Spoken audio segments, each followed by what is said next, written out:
Boa noite, irmãos. Que alegria estar aqui em mais uma aula. Essa é a nossa última aula tratando do tema Lei e Evangelho. Então, antes de mais nada, vamos orar pedindo ao Senhor capacitação e entendimento. Vamos curvar as nossas cabeças.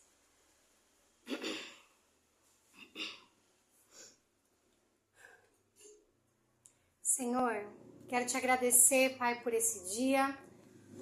Obrigado também, Senhor, por tua graça, por tua salvação que nos alcançou quando nós ainda éramos seus inimigos.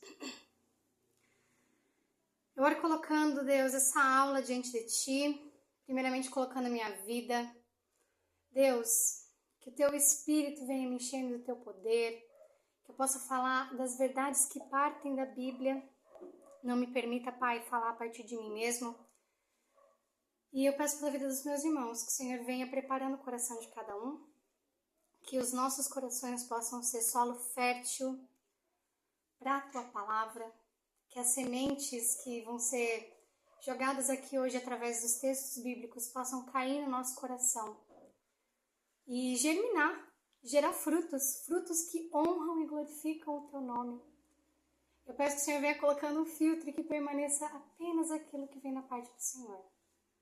Que o Senhor nos guie em todas as coisas. Em nome de Jesus. Amém. Amém, amém.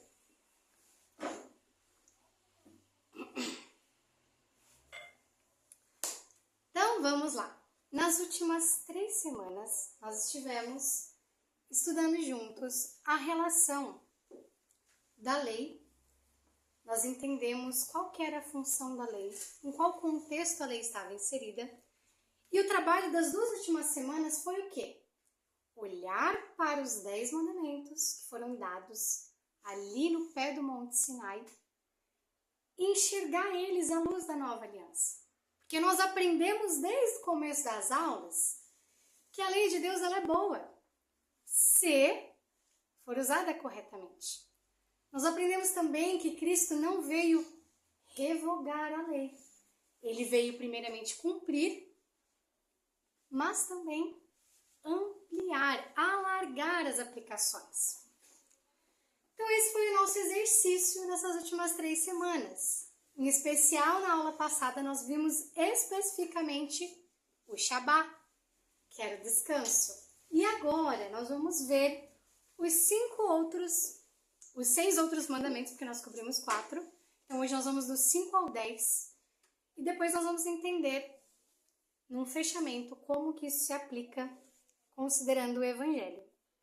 Antes de mais nada, preciso fazer um agradecimento especial, porque essa aula só está como está hoje porque o meu querido esposo contribuiu muito com as observações. Então, quero deixar registrado aqui todo o trabalho que ele também tem me ajudado a fazer. Então, muito obrigada, meu querido. E agora vamos lá, vamos abrir as nossas Bíblias em Êxodo, capítulo 20.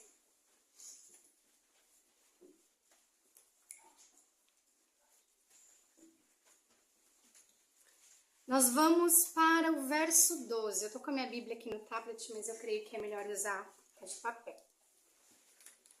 Êxodo 20,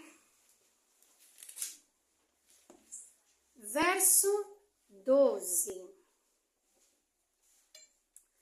Vou pedir para um irmão com a voz mais alta. Lê para mim, por gentileza, o verso 12. Honra a teu pai e a tua mãe, para que se prolonguem os seus dias na terra que o Senhor teu Deus te dá. Amém. Aqui nós estamos vendo o 5º mandamento relacionado à honra com o pai e a mãe. Primeiramente, nós precisamos entender o que significa honrar pai e mãe. Todos aqui somos filhos. E a gente entende que o processo de honra ele vai acontecer de diferentes formas ao longo da nossa vida. Um exemplo claro é quando nós estamos na fase da primeira infância, da segunda infância, adolescência. Nós estamos como pessoas se desenvolvendo. E é papel do pai e da mãe, como uma autoridade delegada por Deus, conduzir o amadurecimento dos seus filhos. Então a honra aqui, ela está nos demonstrando primeiramente o papel de autoridade.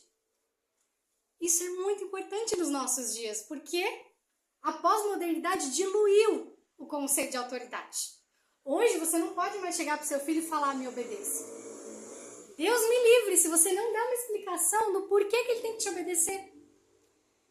A psicologia moderna, junto com a pedagogia, começou a inverter os papéis. Agora, eu não tenho que falar para o meu filho obedecer, eu tenho que explicar, tenho que abaixar, olhar nos olhos, falar, filho, me obedeça pelo amor de Deus. Parece que os pais têm que implorar para que os filhos escutem a voz. Só que isso não é o padrão bíblico. O papel bíblico do pai e da mãe é instruir na disciplina, é apontar para os seus filhos qual que é o papel deles. Não só na questão de obediência, mas nós exigimos obediência dos nossos filhos porque Deus exige obediência. Nós não somos uma autoridade autoritária que converge em si mesmo. Benjamin, que é o meu filho, não tem que me obedecer porque eu sou a maioral. Não. Porque Deus, que é o dono de todo o universo, chama o Benjamin a obedecer e chama a mamãe para obedecer também. Porque a autoridade humana não é uma autoridade independente. A autoridade dos pais não é uma autoridade que vai ficar livre. Nós respondemos a Deus. Então, esse mandamento primeiramente aponta a necessidade de hierarquia e autoridade. E que nós não podemos existir numa sociedade sem autoridade. Imagina que bagunça que seria se cada um seguisse seu coração e não quisesse obedecer a ninguém. Esse mandamento começa apontando para a necessidade de ordem e autoridade. Mas nós não paramos por aqui, como eu falei. A nova aliança traz luz àquilo que foi dito e vai nos dando várias maneiras de enxergar esse mandamento. Então vamos abrir, primeiramente, no Evangelho de Mateus, capítulo 15. Vamos ver se a prof anotou certo. Tá certo. São muitas referências hoje. Mateus, capítulo 15.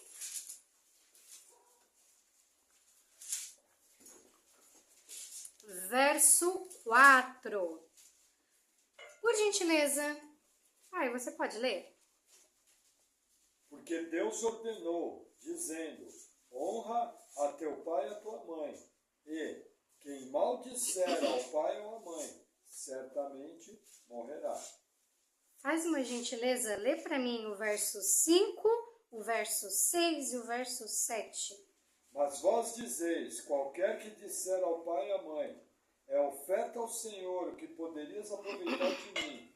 Esse não precisa honrar nem o pai, nem a seu pai, nem a sua mãe. E assim, invalidastes pela vossa tradição o mandamento de Deus. Hipócritas! Bem profetizou Isaías a vosso respeito, dizendo, esse povo se aproxima de mim com a tua boca e me honra com os seus lábios, mas o seu coração está longe de mim. Amém. Muito obrigado. O que está acontecendo aqui? Jesus, acho que tem alguma coisa tocando. Ah, tá. Voltando aqui para a passagem. Não vamos perder o foco. O que está acontecendo nessa passagem? Vocês observaram que Jesus está fazendo uma acusação contra os fariseus. Lembra que eu falei na primeira aula que os fariseus começaram a criar uma série de regras para cumprir a regra? E aí começou a trocar gato por lebre, começou a inverter a hierarquia, começaram a criar fardos. E eu até citei um exemplo, que você podia matar um piolho, mas não podia matar uma pulga no sábado. O exemplo dos excessos da lei humana, que estavam contradizendo a lei, foi dado para Moisés. Sabe o que eles estão fazendo aqui? Trocando em miúdos as palavras, falando, não, eu não honro meu pai e minha mãe, ou seja, eu não sustento meus pais, porque eu estou dando ofertas para o Senhor. Olha que caô que eles estavam dando.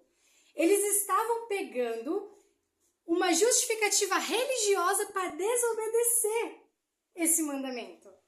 Falando que estavam ofertando, passando um pano para o pecado deles. Só que o que a gente está vendo aqui? Que a desonra ao pai e à mãe é uma coisa muito grave. Só que mais um ponto. Eu falei no começo da questão da obediência. Quando nós somos jovens e estamos debaixo da tutela dos nossos pais, nós devemos obediência a eles. Mas chega um ponto que o próprio Moisés vai falar e Jesus vai replicar: deixará o homem, seu pai e sua mãe, e unir-se à esposa, e os dois serão uma só carne. Existe uma mudança. A partir do casamento, o homem e a mulher já não estão debaixo da mesma autoridade que eles estavam. Agora eles iniciam uma nova família. E eles são considerados uma só carne. Como que a gente entende a honra nesse sentido? Muda um pouco. Agora a gente vê a questão do respeito pelos pais. Você olhar para os pais e considerar, pensar carinhosamente sobre eles e principalmente sustentar financeiramente quando eles estão na velhice. O que acontece naquela época de Jesus e acontece até nos dias de hoje. Chega uma hora que as pessoas já não podem trabalhar. E aí, principalmente na época de Jesus, o que acontecia com essas pessoas? Ficavam em situação de vulnerabilidade, passando necessidade, pedindo esmola em alguns casos. E estavam lá os fariseus. Não, eu não estou sustentando, mas eu estou louvando a Deus. Que hipocrisia. Nós devemos essa honra com o nosso dinheiro também. Quando os nossos pais chegam na velhice, nós precisamos amparar quando existe necessidade. Então, isso é um ponto muito importante. Nós precisamos suprir, né, essa necessidade e não negligenciar o cuidado, não apenas financeiro, mas cuidado da saúde, abandono de idosos. Hoje em dia, a coisa mais comum, abandonar o estado na fragilidade, o idoso na fragilidade dele. Isso é um pecado, transgride o mandamento. Só que aí, eu quis trazer um paralelo com vocês, porque não é só nessas passagens dos evangelhos que nós vemos o mandamento sendo repetido. Vamos abrir juntos na carta de Paulo aos Efésios, a rainha das epístolas, como alguns dizem.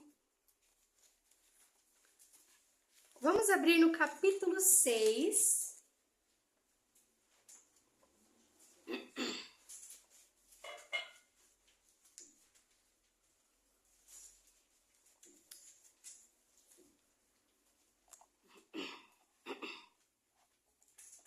Vou pedir a gentileza de alguém ler do verso 1 até o verso 4. Vós, filhos, sede obedientes a vossos pais no Senhor, porque isto é justo. Honra teu pai e a tua mãe, que é o primeiro mandamento com promessa, para que te vá bem e vivas muito tempo sobre a terra. E vós, pais, não provoqueis a ira a vossos filhos, mas criai-os na doutrina e admoestação do Senhor. Muito obrigada. Já na Antiga Aliança, nós temos o famoso texto de Deuteronômio 6. O que esse texto está falando? Depois de dar a lei, Deuteronômio 6 vai mandar os pais inculcarem, pegar a lei e, não literalmente, mas quase, colocar na cabecinha dos filhos, aplicar a lei, ensinar dia após dia para os seus filhos. No Novo Testamento, isso também acontece. Nós, pais, temos uma, não vou dizer santa vocação, mas um chamado, uma convocação para liderar com respeito, liderar em disciplina e apontar os nossos filhos para Deus. Além disso, tem o verso 4 de Efésios vai falar: pais, não provoqueis a ira aos vossos filhos. Ou seja, nós precisamos conduzi-los em amor, entendendo que nós também podemos pecar contra eles. Quando nós encaramos o papel de autoridade, nós não temos que ser autoritários, que nem eu falei anteriormente. Nós precisamos liderar com equilíbrio, mansidão, amor. Esse é o pré-requisito do pai, né? E, infelizmente, esse mandamento do honra teu pai e tua mãe, às vezes é usado como muleta para manipulação. Já viram? Recentemente eu presenciei um caso, e glória a Deus que isso aconteceu com uma pessoa madura na fé, mas que os pais, já na idade adulta, estavam tentando obrigar um dos filhos em questão a seguir determinada carreira. Mas não só assim, falando, encorajando, obrigando. E aí, quando os pais foram confrontados, que muleta que foi dita? Mas essa pessoa tem que honrar. Então a gente tem que ter muito cuidado com a manipulação para não perverter o mandamento de Deus. Nosso papel como pais é ensinar os nossos filhos a serem autônomos. Que pai que quer ver o filho com 30 anos de idade barbado pedindo, falar, ai pai, será que eu escolho camisa rosa? Rosa não, camisa azul ou camisa verde? Vamos combinar. Nós criamos nossos filhos para eles não precisarem da gente, para que eles olhem uma situação e saibam decidir. Munidos pela palavra de Deus, na sabedoria do Espírito Santo. Nosso objetivo é que eles não precisem de nós. Então, muito cuidado com o uso e a distorção da lei para manipulação. Isso é um perigo. E fazendo dessa forma, nós seremos autoritários e estaremos pervertendo a palavra do Senhor. Vamos para o próximo mandamento. Mandamento 6. Êxodo 20. Podem deixar marcados, tá? Êxodo 20, vocês viram que a gente está usando bastante. Êxodo 20, verso 13. É bem curto, então eu vou ler. Não matarás. Aqui a proibição do matar, ela pode ser melhor traduzida como não cometerás assassinato. Porque nós veremos ao longo da lei, dos rituais da lei, das punições que nós temos, que existem crimes que são punidos com morte. Então não é simplesmente a morte que é punida, é o assassinato. Porque nos casos de estupro, nos casos de uma morte cometida, a pessoa, o agressor, ele vai ser punido com a morte. Então, na lei mosaica nós temos isso muito claro. A proibição é não assassinarás. E o que essa proibição está cobrindo? A vida como um todo. E parece óbvio o que eu estou dizendo, mas não é tão óbvio assim. Nós temos hoje, em vários países, a legalização do aborto. E nós, como cristãos, a partir das escrituras, entendemos que o feto, já na concepção, por ter um DNA exclusivo, a partir do momento que junta óvulo e espermatozoide, nós temos um DNA próprio. Ali, nós já temos a vida. E um argumento que as pessoas costumam usar a favor do aborto é a falta de desenvolvimento. Então, se o feto, ou no caso, nos primeiros meses, o que eles chamam de embrião, não está completamente desenvolvido, pode ir lá e pode tirar. Só que esse é um argumento muito complicado. Porque quer dizer que a vida, quando ela é incapaz, ela é inútil? Quer dizer então que a vida que não está desenvolvida plenamente pode morrer? Se a gente for levar esse argumento às últimas consequências, o que é a vida desenvolvida? Porque, vamos lá, depois que o bebê nasceu, ele ainda precisa da mãe. Ele não está desenvolvido completamente, ele precisa crescer, amadurecer, ele depende dos cuidados para não morrer. Esse é um argumento muito ruim, muito fraco, e a gente pode desbancar ele até filosoficamente, sem usar as escrituras. Só que quando a gente vai para a Bíblia, é ainda pior. Nós entendemos que aquilo que está acontecendo com aquele bebê é um crime contra Deus. Então isso é muito grave, nós precisamos sempre, gente, quando a gente fala do assassinato de pessoas, é muito grave. Mas quando a gente fala do assassinato de bebês, se nós não falarmos, ninguém vai falar. A vida que está na barriga da mãe não pode sair e falar, dá licença, posso ter o direito?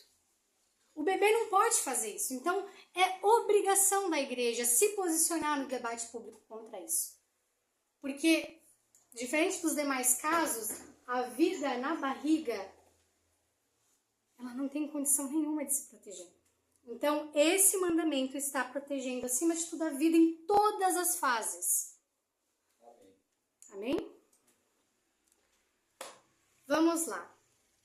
No Novo Testamento, nós vemos esse mandamento ampliado. Vamos juntos para o livro, para o Evangelho de Mateus, capítulo 5. Eu vou pedir para o meu esposo ler o verso 21 e o verso 22.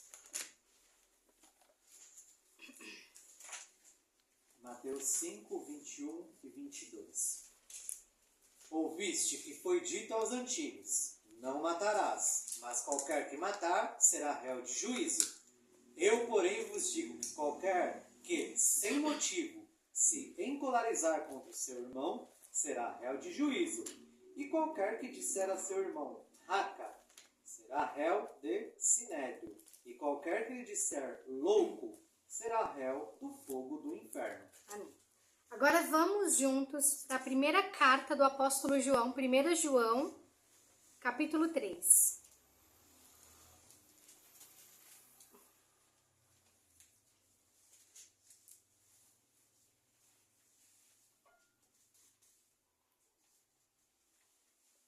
Primeira João 3,15. Por favor. Qualquer que odeia ao seu irmão é homicida. E vós sabeis que nenhum homicida tem a vida eterna, permanecendo nele. Amém. Muito obrigada. O que nós estamos vendo aqui é que a proibição do assassinato, ela é aprofundada.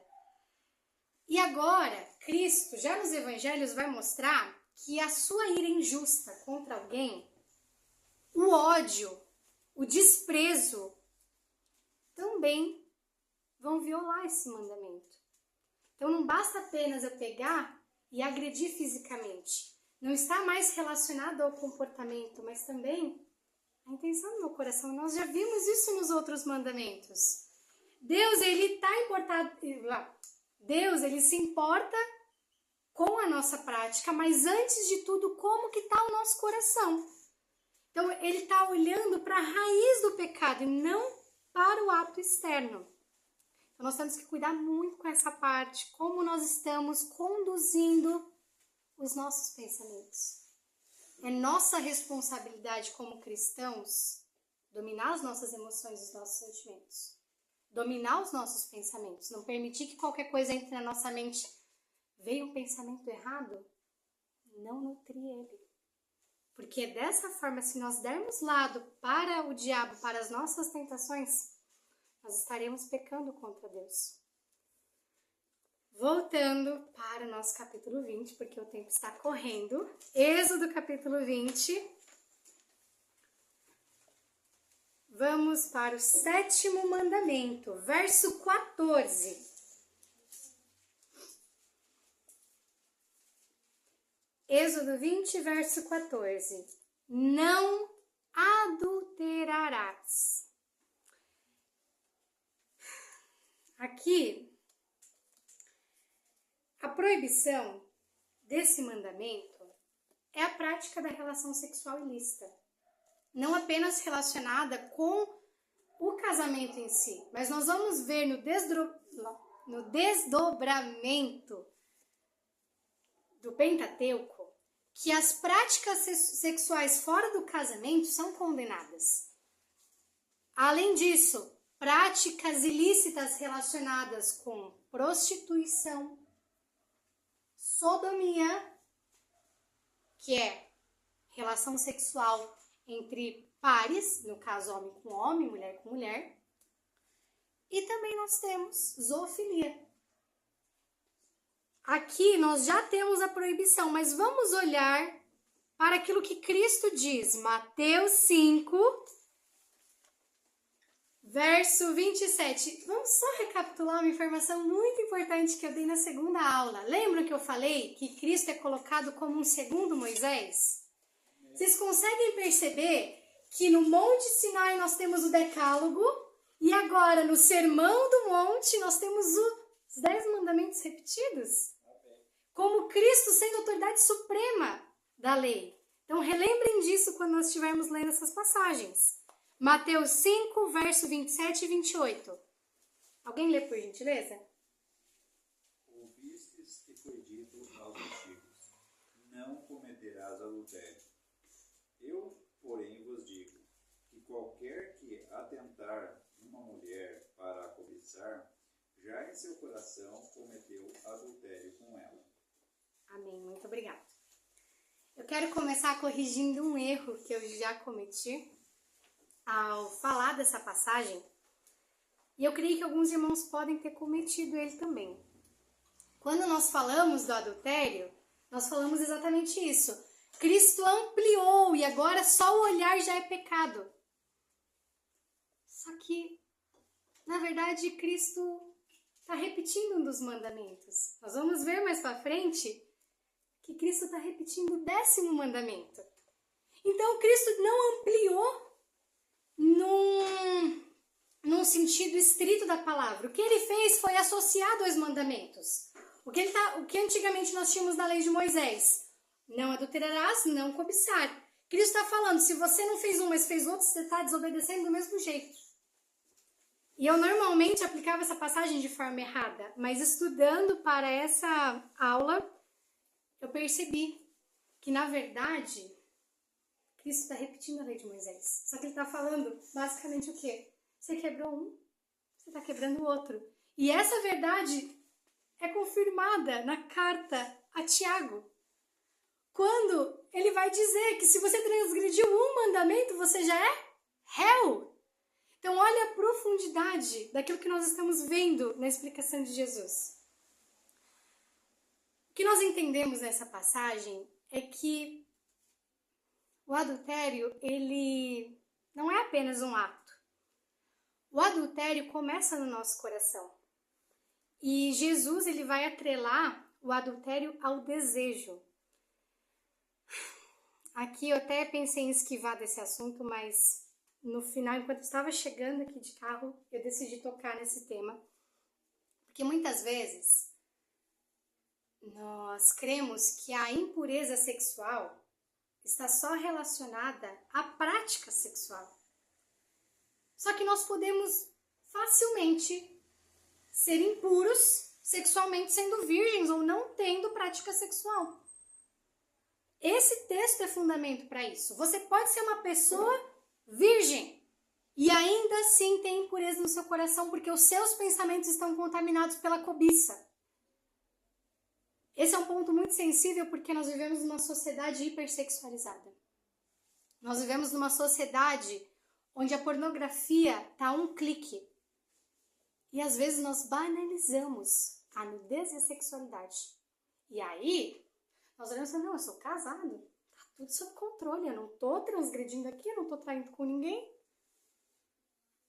Mas na hora que aparece uma cena errada, na hora que a gente está assistindo um filme, aparece uma cena de nudez, uma cena de sexo, a gente está lá, parado, assistindo, como se fosse normal. Mas a Bíblia não normaliza isso.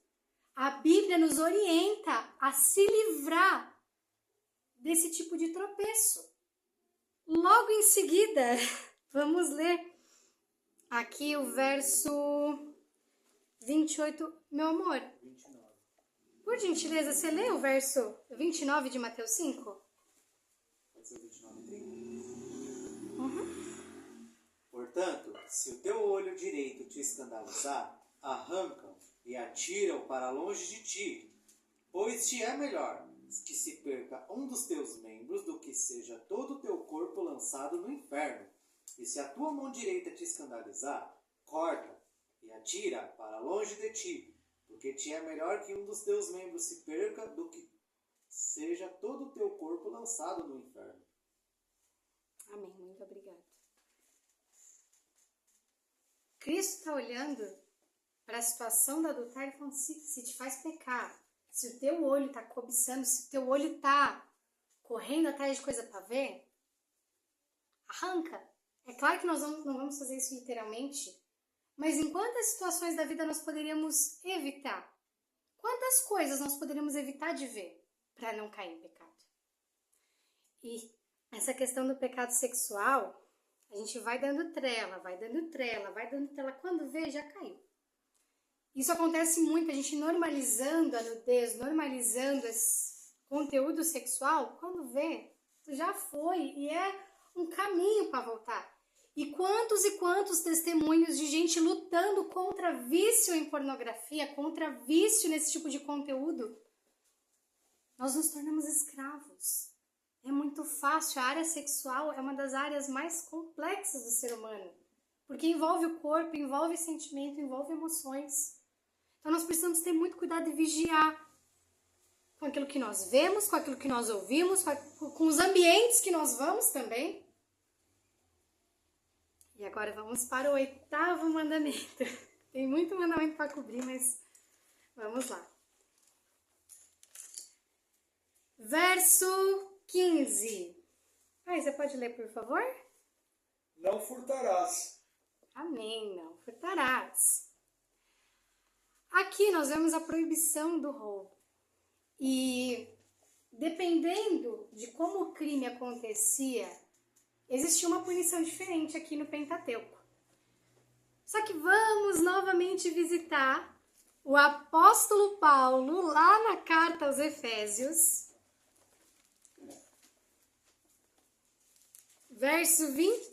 capítulo 4, verso 28.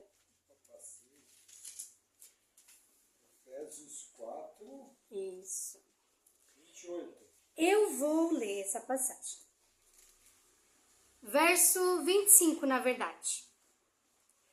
Por isso, deixai a mentira e falai a verdade, cada um com o seu próximo, porque somos membros uns dos outros. Irai-vos e não pequeis, não se põe o sol sobre a vossa ira. Verso 27. Não deis lugar ao diabo. 28. Aquele que furtava, não furte mais.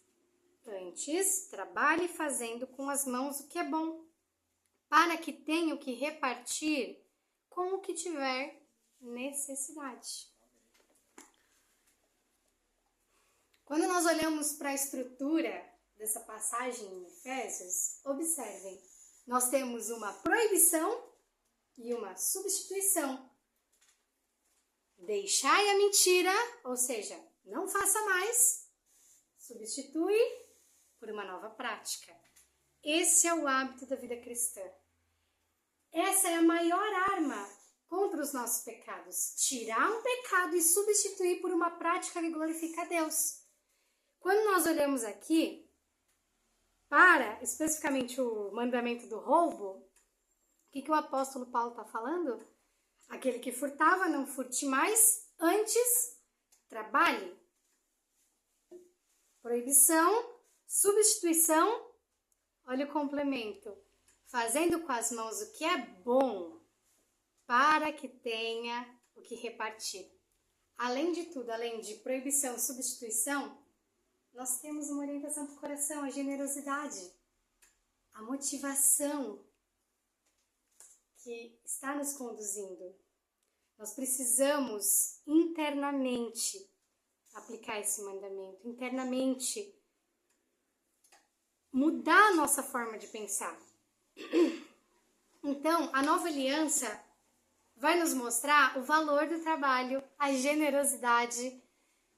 Acima de tudo, a nova aliança vai trazer alguns princípios de mordomia. Os irmãos conhecem esse princípio da mordomia? Boa administração dos recursos. Então, nós vemos esse mandamento sendo ampliado, alargado. 9º mandamento, Êxodo 20, verso 16.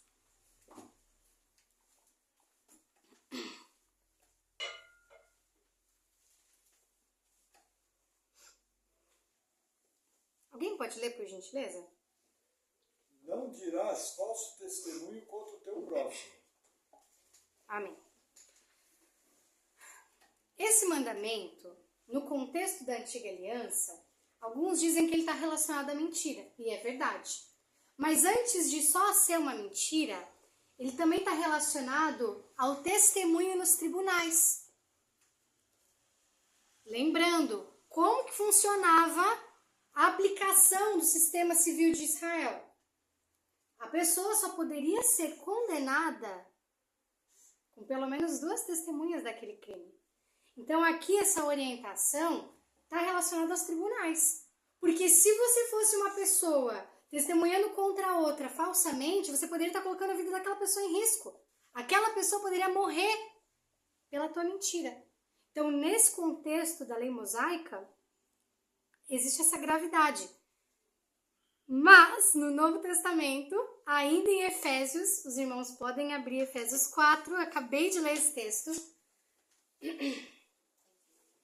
verso 25.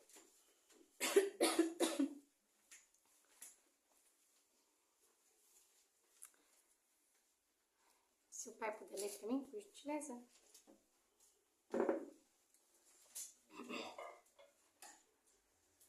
Por isso, deixai a mentira e falai a verdade cada um com o seu próximo, porque somos membros um dos outros. Amém.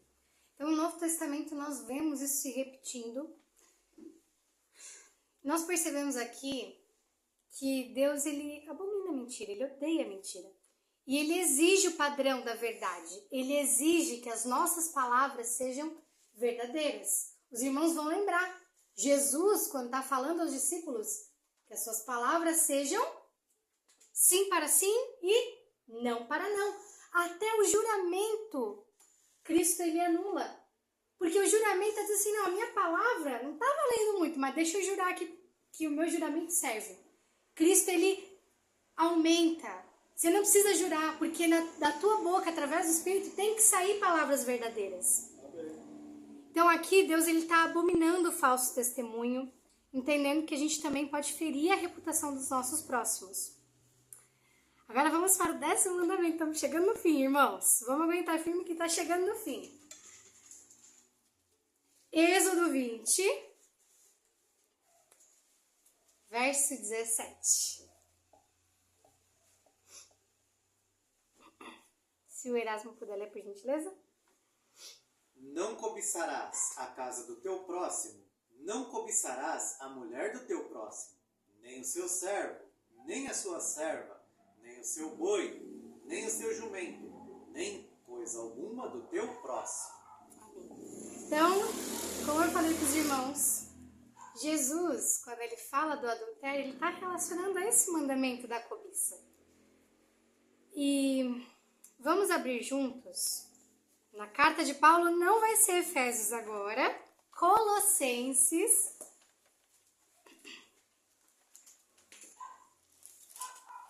capítulo 3.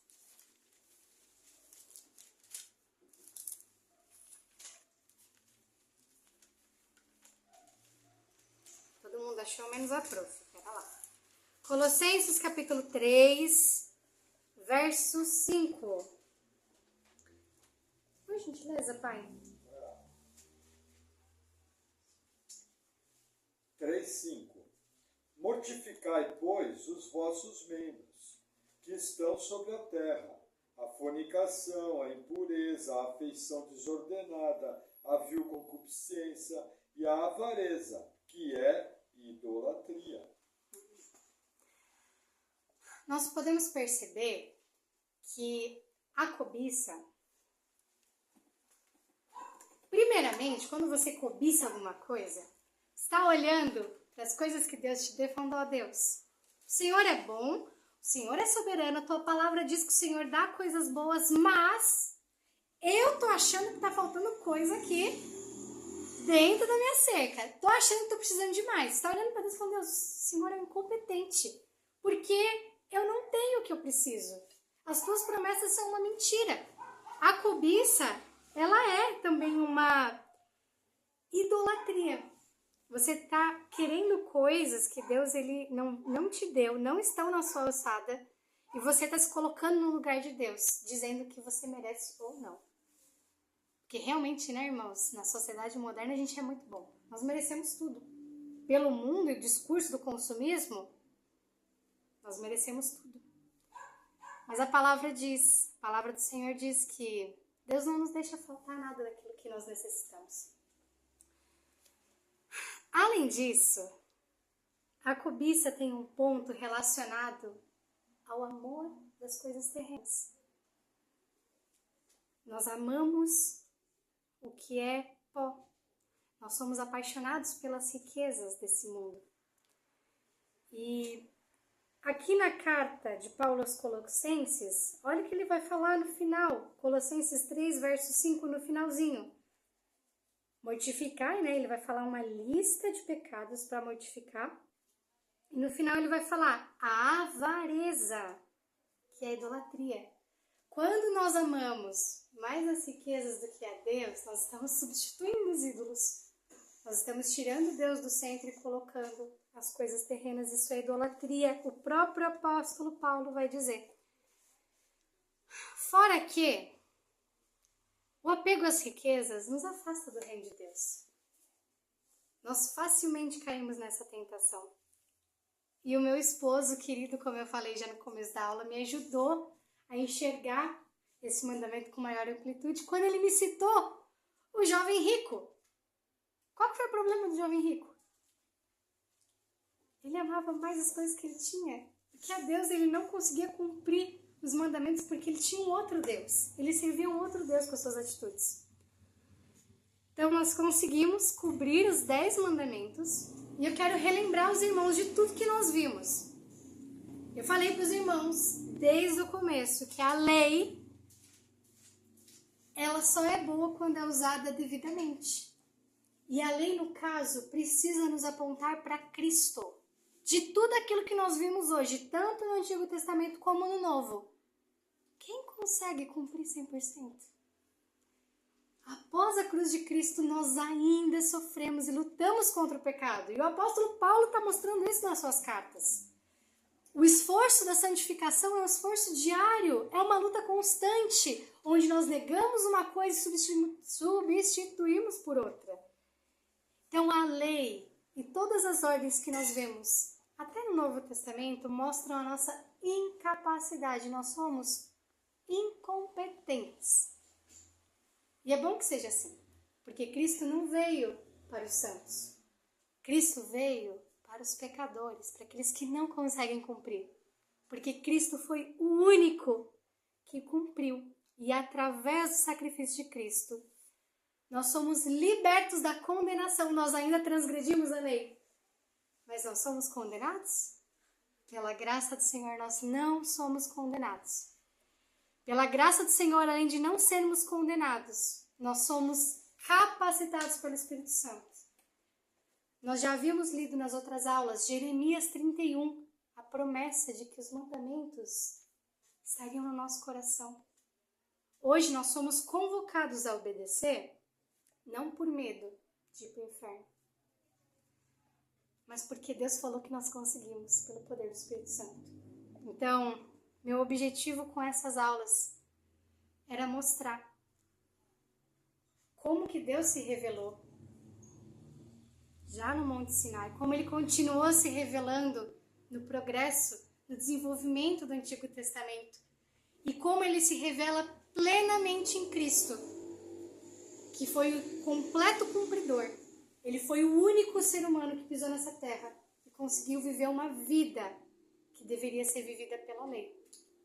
Lembrando que ele também morreu uma morte que estava prescrita na lei, para nos dar salvação em Jesus. Então, que essa esperança nos conduza, e eu agradeço por esse privilégio. Obrigado por terem me acompanhado aqui nessas 4 semanas.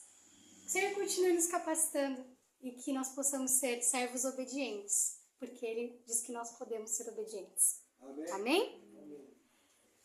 Vamos orar? Vou pedir para o Pai fazer uma oração para encerrar.